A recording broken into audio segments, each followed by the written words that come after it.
4 minutos, diputado, adelante. Gracias, buenas tardes. En nuestro país, a nivel constitucional, las víctimas de delitos y de violaciones a derechos humanos tienen reconocidos diversos derechos, tales como el recibir protección y otras medidas de atención para garantizar su integridad física y psicológica, así como a la reparación integral del daño, derechos que se encuentran previstos en diversos instrumentos internacionales ratificados por el Estado mexicano en materia de derechos humanos. Con la reforma constitucional de 18 de junio de 2008, se hizo un reconocimiento expreso a los derechos de las personas en situación de víctimas. Esto en el artículo 20, apartado C de la Carta Magna. En enero del 2013 se publicó la Ley General de Víctimas.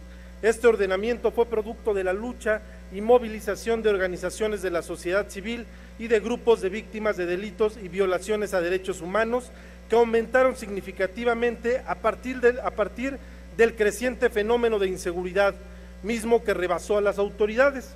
Así, las víctimas directas e indirectas de delitos de alto impacto, como homicidio doloso, extorsión, secuestro y desaparición forzada, fueron siendo cada día más.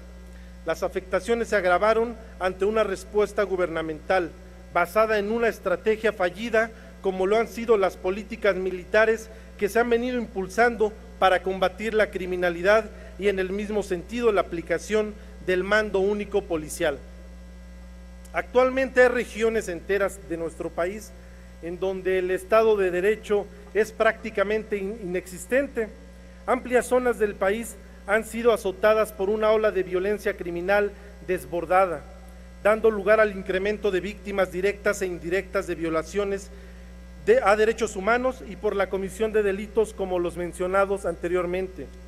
Conforme a la Ley General de Víctimas, todas las autoridades tienen la obligación de brindar protección a las víctimas, a proporcionarles ayuda, asistencia, reparación integral y atención inmediata, en especial en materias de salud, educación y asistencia social, centrando su actuación en términos de los principios y criterios establecidos en la propia ley. Así, uno de estos principios previstos en el artículo 5 es el de la victimización secundaria, el cual consiste en que las características y condiciones particulares de la víctima no podrán ser motivo para negarle su calidad. El Estado tampoco podrá exigir mecanismos o procedimientos que agraven su condición, ni establecer requisitos que obstaculicen e impidan el ejercicio de sus derechos, ni la expongan a sufrir un nuevo daño por la conducta de los servidores públicos. Redacción que se propone modificar a partir de las siguientes consideraciones. La victimización secundaria se conceptualiza como el proceso derivado de maltrato a que es sometida la víctima por parte del sistema legal. Se produce por la potenciación del impacto del crimen original a consecuencia de la acción de las agencias del control social formal. Está constituido por el daño que experimenta la víctima de un delito como consecuencia de su interacción con el sistema judicial, policías, fiscales, jueces, abogados, etc. La victimización secundaria es más perniciosa que la primaria, porque es el propio sistema el que victimiza a quien solicita ayuda, justicia o protección.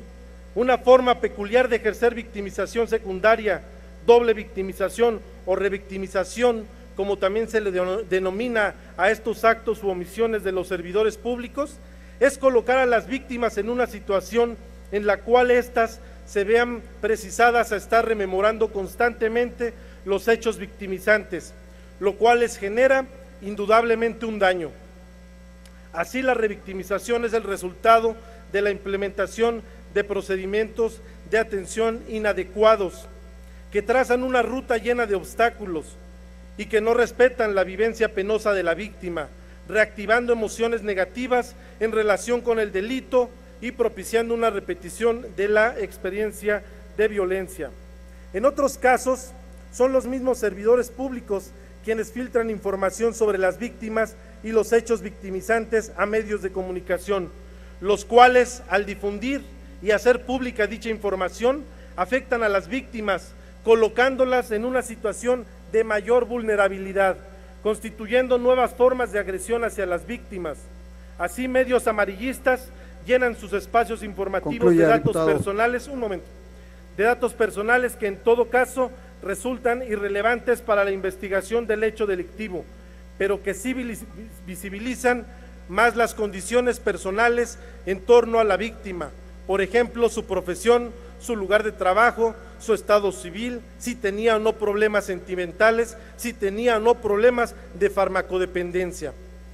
Incluso ahora comienza a darse un fenómeno a partir del Concluya, cual víctimas… diputado. Un momento, presidente, estas iniciativas que proponemos a veces se requiere un espacio más amplio, solicito Esta un momento más. presidencia es Muchas tolerante gracias. y se le otorgó Un momento, 2 presidente, minutos no más, tardaré. diputado. Incluso ahora comienza a darse un fenómeno a partir del cual víctimas de delitos o violaciones a derechos humanos son expuestos por las propias autoridades para que rindan testimonios de su situación victimizante, testimonios que son difundidos en medios de comunicación o en redes sociales. De esta forma se propone modificar la redacción del principio de victimización secundaria para que en este se contemple de manera explícita que los servidores públicos en todo momento evitarán que la víctima tenga que rememorar innecesariamente los hechos victimizantes por los cuales sufrió la violación de sus derechos humanos o la comisión de un delito.